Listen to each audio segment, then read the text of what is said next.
Listen, we have got big breaking news today. Breaking news. We do. I'm very excited to say that Apple have announced new features in the category of accessibility ahead of Global Accessibility Awareness Day, and we have the notes. Copious notes. Yes, for once we have copious notes. They don't make a lot of sense, but, they're there. That's right. And even Apple Intelligence itself managed to work out these notes and summarize them for me, which was absolutely wonderful.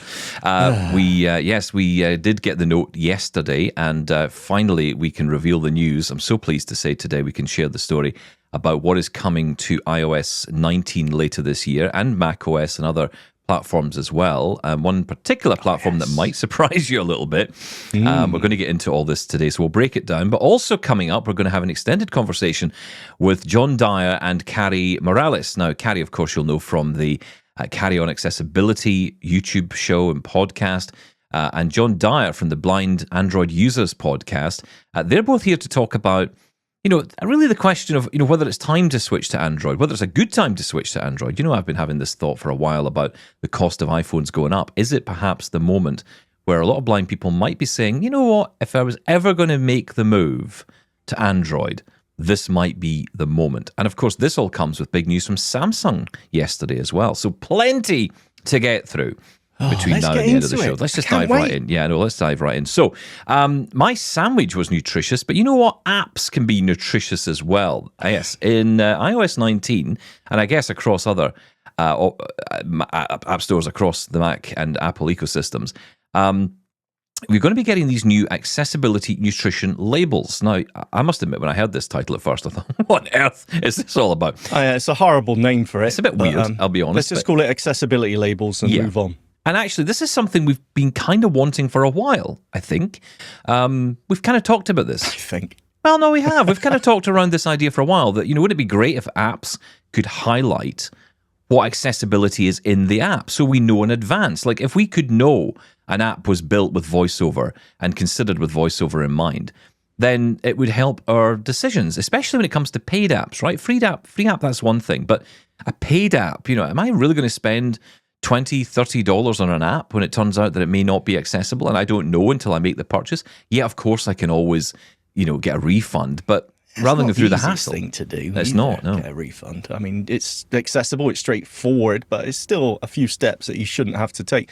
Yeah, exactly right. You don't want to take that gamble. And this should, I'm really interested to know how they're going to say, yes, this is VoiceOver supported or compatible.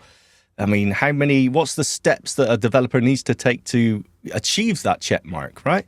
But for us, when we're browsing through the App Store, and as you said, not just on the iPhone, on Mac as well, it's going to tell you, the accessibility features that are supported, including VoiceOver, voice control, and also if it supports, font enlargement, larger text, and things like that, the other accommodations. So, yeah, really exciting, I think. Yeah, they show off in an image that they have put out here with this of the CVS app, which is the pharmacy app in the US, and it shows how it supports various categories, and it's labeled right in there in the App Store. This will be available worldwide, and developers can access guidance on the criteria apps should meet before displaying accessibility information on their product pages. That's interesting. Of course, is that going to be policed? That's been the thing I think we've wanted most out of Apple here. Are you going to police this? Now, it doesn't sound like they're going to do that, but they are going to encourage developers to say, look, make sure that you reference the accessibility that is in the app via the App Store. Now, they already have this in a way because they do this on the Apple TV app. So when you go in and you look for a movie, there is a section which tells you whether it has audio description, whether it has captioning. It will tell you that, and it's in a little section inside the app. So you can go and do that already for TV shows and movies. They're bringing this now to apps. I think this is a great thing, and I hope in a way it encourages other developers to almost want to show that off as well. It becomes a bit of a brag. And that's a good thing. Yeah, no, absolutely. It's a positive. I am slightly worried about, if it just says button, button, button. Well, is that VoiceOver compatible? Well, not really. No. And we will see. this is, and again, how do we police this? This is going to be the next big thing. How is that going to be policed? What does it mean? Does it give us more of an opportunity to challenge developers? I suppose it does. It's got to be trustworthy. We got to have confidence that what it says, when it says it's voiceover compatible, that it really truly is. Otherwise, it becomes useless. So we will wait and see. But overall, it's a positive. It definitely. is. I want to mention another feature which is coming, and that is an all-new magnifier for the Mac. Now, we know, of course, Magnifier has been on the iPhone for a long time. And when they started talking about this, I thought, I wonder if they're going to finally make this app a little bit easier to use on the iPhone, or at least maybe split up some of the functionalities that exist in the Magnifier app, because I feel it's become quite bloated. There's a lot of things in there that a blind person wouldn't necessarily go to a magnification app for.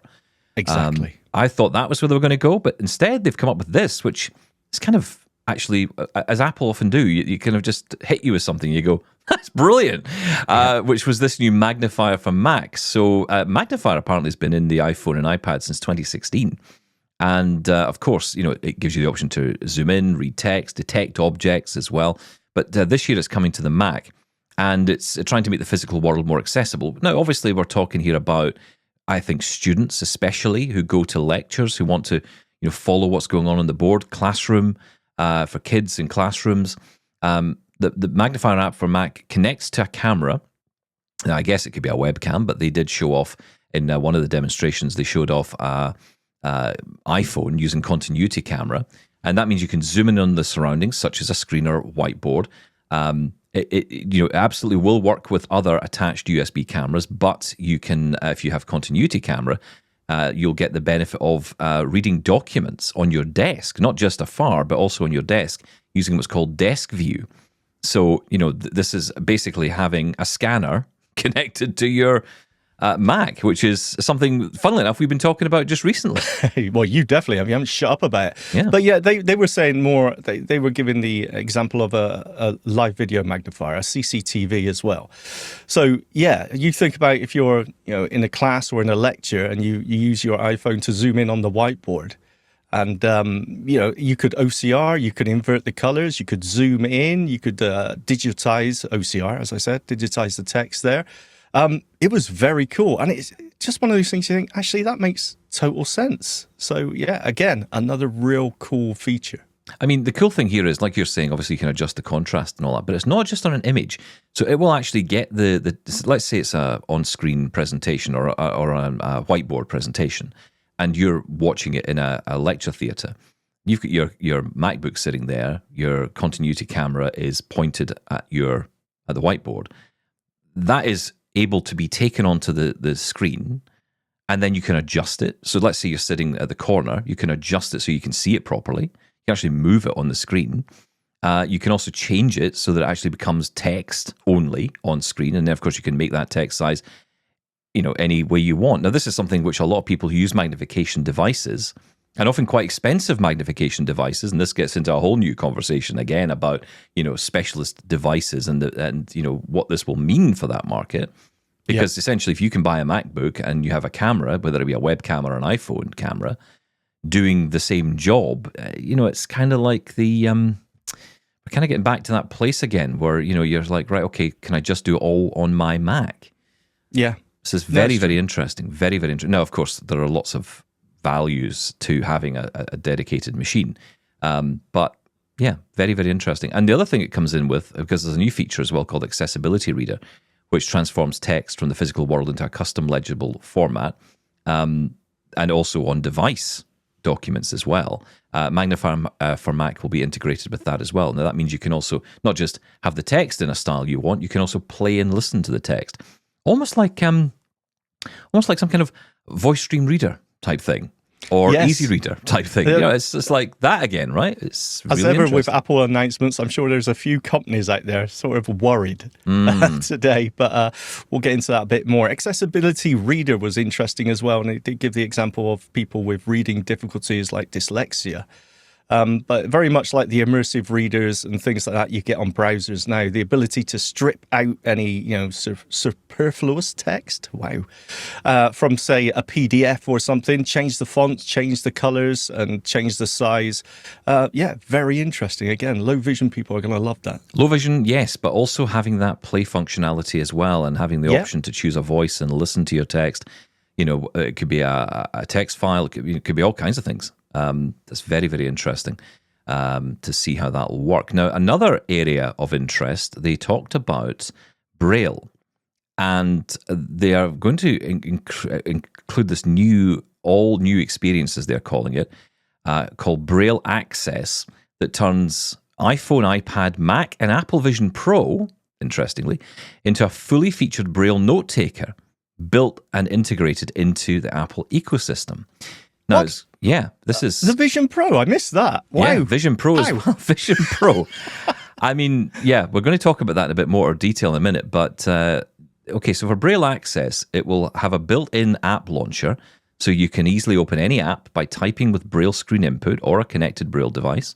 With Braille Access, you can quickly take notes in Braille format and perform calculations using Nemeth Braille. That's the Braille code often used in classrooms for math and science. You can also use Braille-ready format, BRF files, directly from Braille Access, unlocking a wide range of books and files previously created on a Braille note-taking device. And an integrated form of live captions allows users to transcribe conversations in real time directly onto Braille displays as well. Very interesting. This is, I think, going to be a big headline feature out of iOS 19 for sure. And other platforms. Well, I mean, since the update in iOS, was it 18 where they introduced the BSI commands where you could control, not just text entry using the Braille screen input, but also control the entire device. I know people have absolutely loved that, and this just takes it another step. I mean, again, note-taking, that's a very interesting move. Some other things as well, live captioning arriving on Apple Watch. You were quite excited about this. Yeah, I thought that was very cool. So for the live listen function, where you can put your iPhone, in front of someone, and it will amplify it through the AirPods, and you can hear what they're saying better if you've got hard of hearing or hearing difficulties. This also now will give you a live caption on your Apple Watch, so you don't have to be in front of the phone. You can be far away, and you can still read what someone is saying. Yeah, I think people are going to love that too. Yeah. The one, though, that kind of got me, and this is the Apple Vision Pro getting a new accessibility feature. Now, I think when I had talked about this on the show, I think I've talked about it before, when I had tried out the Vision Pro, the one thing I kind of felt was missing was the ability to zoom into your environment. You can obviously see the real world through the Vision Pro, and you can use Zoom inside Vision Pro to navigate and move around the apps, move around the menus, all of that stuff. But one thing you couldn't do was zoom in the real world. So let's say you were wanting to look at something from afar. You kind of think, it would be just so cool if I could just zoom into that in the way that, and again, we're going to talk about specialist devices, but other things like e-sites and, other equivalent types of devices have been doing for a long time. Well, that's something that is coming into Apple Vision Pro. For those who are blind or low vision, Vision OS is going to expand vision accessibility features using the advanced camera system. With powerful updates to Zoom, users can magnify everything in view, including their surroundings, using the main camera.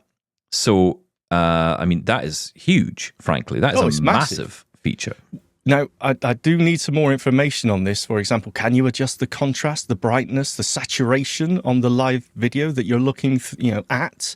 That would be, even better. Then we really are trampling on other people's feet here. Yeah. I think this is great news. And it does, if they're opening up those front-facing cameras, it opens it up to so much more as well. Other apps, maybe, I hope. Yeah, they're saying that for accessibility developers, a new API will enable approved apps to access the main camera to provide live person-to-person assistance for visual interpretation in apps like Be My Eyes, giving users more way to understand their surroundings hands-free. I'm reading that directly from Apple. That is their words. Oh, you answered my question. Okay, I missed that again. I did hear Be My Eyes being mentioned, though, which is always nice. Well, yeah, it's always nice, but actually this is way more meaningful, right? Apple Vision Pro, the wearable headset, finally able to connect, potentially, because I mean, they're saying like Be My Eyes. That does tell you where we're probably headed here. You know, it's all feels very cloak and dagger, but the truth is, you know, it's probably going to go that way, and that's good. Very exciting, though, for things like Ira as well. Yeah, more chance of them opening up than success Ira's had with Meta. Seeing AI, potentially. Yeah. I mean, this could be very interesting. Suddenly, it doesn't seem quite so expensive. Well, you know, there's lots of rumors flying around. Now, we don't know yet, right? But there's lots of rumors flying around about what may come out at WWDC this year. There's talk of potentially, maybe not at WWDC, we'll see. But there's certainly talk of a new, lower cost vision device, possibly called Vision Air or something like that may appear at WWDC or a bit later this year. If that comes out, and again, it depends on the price, but you know, this could get quite interesting quite quickly, especially with these new features coming in. I've got to say, very exciting times for the Vision OS platform, which, you know, felt maybe a little bit languishing for a lot of people. And certainly in its current form, way out of reach for most. But let's see what happens down the line. Now, also on Vision OS, live recognition is coming as well, which will use on-device machine learning to describe surroundings, find objects, read documents, and more. So it is going to get a lot more powerful, the Vision Pro, the wearable that gets extremely exciting, I think, for a lot of us in the future. But maybe not right now with the cost. But let's see what happens down the line. Absolutely. I thought one of the highlights for me was the, I'm not sure why, I mean, just from a geeky point of view, it's not for my particular disability, was the personal voice. They mentioned that, you know, to clone your voice, if you're at risk of losing your voice sometime in the future, you can clone your voice and use it for, you know, the text-to-speech programs. So, from 150 phrases, which is what we have to do currently to train the AI to clone our voices, it's gone down to just 10 phrases. And instead of leaving your phone overnight to process that and make it happen, it's just a couple of minutes. I mean, that's absolutely amazing. Incredible, isn't it? It's just incredible. Yeah. You know, it's so exciting. And of course, it's all heading up to Global Accessibility Awareness Day this Thursday. There's a lot of news coming out. We'll bring you all. We are going to be speaking with Sarah Herlinger from Apple on the show. So we're going to get more detail on all of this. Lots of questions, especially around Vision Pro. I have. I mean, obviously, there's only so much they're going to tell us about, you know, future developments, but let's just stick to what we know. And we're going to get into that with Sarah a bit later this week, that conversation coming up on Double Tap.